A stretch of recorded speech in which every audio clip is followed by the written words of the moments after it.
আসসালামু আলাইকুম দর্শক, সবাই কেমন আছেন? আশা করি ভালো আছেন। দেখতে পাচ্ছেন ইমাম হাসান 5-11 চলে গিয়েছে। এখন বাজে 6টা। এই এই দিকের ঘাট পুরোপুরি ফাঁকা। ইমাম হাসান 0 এসেছে ইমাম হাসান 5-এর টাইমে, আর 5 এসেছে 7-এর টাইমে। ঈদ পরবর্তী সময় পুরোটাই ফাঁকা দেখতে পাচ্ছেন, যাত্রী নেই বললেই চলে। বিকেল 6টা, এটা ঈদ পরবর্তী সময়।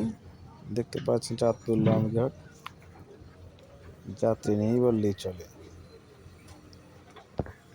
কোনো জায়গায় একজন মানুষও দেখা যাচ্ছে না। এখানে লঞ্চঘাটের সংস্কারের কাজ চলছে।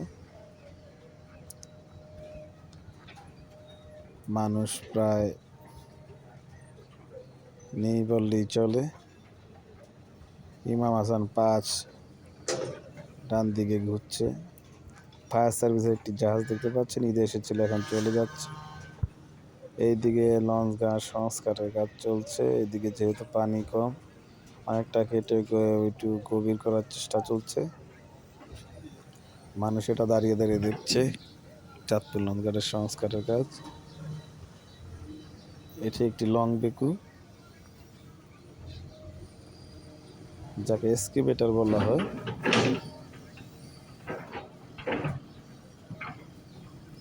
দেখতে পাচ্ছেন নদী থেকে মাটি নিয়ে নিয়ে পার বাধাই করা হচ্ছে।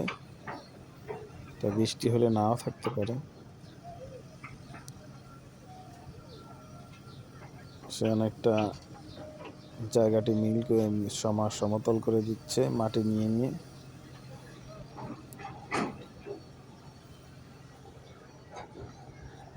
এই যে ইমাম হাসান সামনের দিকে চালিয়েছে, সে এখন ঢাকার উদ্দেশ্যে চলে যাবে। এই দিক দিয়ে ইমাম হাসান 0 পুরো প্লেস করে ফেলছে, আর ঘাটের আশেপাশে আপাতত কোনো লঞ্চ নেই। ইমাম হাসান 7টা বাজে ছাড়বে, তারপর মিতালি ছাড়বে 10টায়।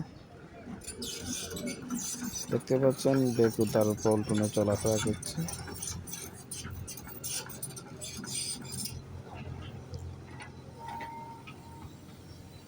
ঘাট সংস্কারের কাজ চলছে।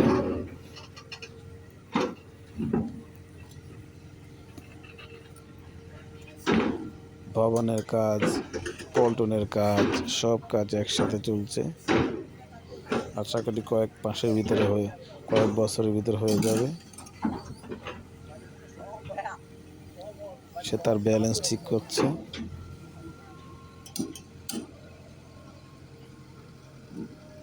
দর্শক, আমাদের ভিডিও কেমন লাগে আপনারা কমেন্টসের মাধ্যমে জানিয়ে দিবেন।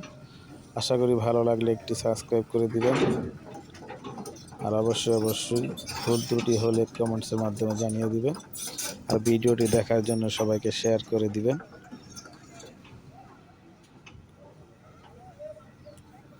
দেখতে পাচ্ছেন বিকেলবেলায় টুকটাক কাজ চলছে বেকু দিয়ে। আজকের মতো এতটুকুই। সবাই সুস্থ থাকবেন, ভালো থাকবেন, আর অবশ্যই লাইক, কমেন্ট, সাবস্ক্রাইবের মাধ্যমে আমাদের পাশে থাকবেন। আজকের মতো এতটুকুই। আল্লাহ হাফেজ।